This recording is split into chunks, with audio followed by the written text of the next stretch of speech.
Words. There are so many words to describe my mom, Terry Still. I've been hearing these words, some of these words this past week, repeated by many of you. Words like loving, compassionate, strong. Phrases like she meant so much to so many. And to these I add, resilient, courageous, persistent, faithful, reliable, dependable, trustworthy, eternally optimistic, eternally hopeful, accomplished, successful, the gold standard, heroic, godly, a friend and servant of Christ. You know, it's funny, I'm not really sad today because I would rather celebrate her. Celebrate with all of you, good people. Most of you know my profession. I'm a mental health therapist. I'm in the business of helping people to be strong, to recognize their strengths and to apply them to create a better you, a better community, a better world. So I hope you'll forgive my professional plug here because I want to tell you that the way to achieve all of this is to cultivate a state of gratitude. All of us watching this, we've all taken our turns at being gracious and grateful, but to actually linger in gratitude, to be grateful for that accident you narrowly avoided today, last night, to be grateful for a pair of comfortable fitting shoes, to be grateful for the love of a spouse or a parent, to be grateful not just for a second or a minute, but for days or weeks or months, for all of these events. That's a rarer quality and it doesn't come naturally. We have to train ourselves. And for the last 6 years or so, I've been doing exactly this. You see, I got myself into the habit of writing down those things that I'm grateful for, both the large and the small, and I post these expressions of gratitude onto a wall in my house. I invite my clients to post these expressions of gratitude onto a wall in my office. I even have a board on my front yard where I invite neighbors to do the same thing. I reaped the benefits of this gratitude training a few years ago when my house was burglarized, and all I could feel was joy of what hadn't happened. Last year, I reaped it again. The nation shut down, and I didn't experience a second of panic, and I am reaping it right now. I'm not seeing this as a loss. Even with my birthday, this Saturday, I choose to view this as a gift.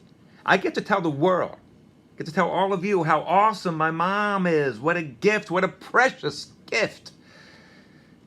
Thanks, Mom. Thank you for giving me this day to celebrate you. Because without you, there is no me. And I don't mean that in just a biological, physical sense. This person I am who is sitting here looking at this camera, looking at you today, right now, is in large part due to her. See, the most amazing thing about this state of gratitude, right? My mom has been cultivating it her entire life. I finally got around to doing it 6 or 7 years ago, but this has always been Terry Still, always. And I have to admit, I'm embarrassed I didn't recognize it earlier. My mom went out of her way constantly, daily, to make the burdens which others bore just a little lighter. She would ferry them to grocery appointments, doctor's appointments, take them to see friends, and more. She would call someone just to give them a reason to smile.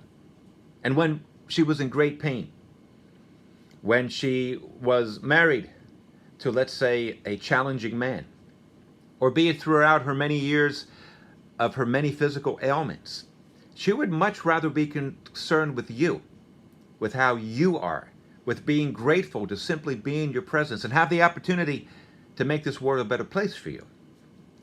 That takes an endless well of courage, an endless well of consistency, an endless well of faith, an endless love of God. If anyone can lay claim to being a saint in this world, it is she. She taught me love and resilience and the importance of listening to every single person's story. Her foundation of love is all about me. Her impact on this world, her reliable faith and compassion and empathy are staggering. Sitting here before you, heralding her life to you, I can hardly take it in. I have to catch my breath. You know, all through my life, I've resisted the idea of having a hero because to me, the idea of a hero is naturally associated with the concept of hero worship.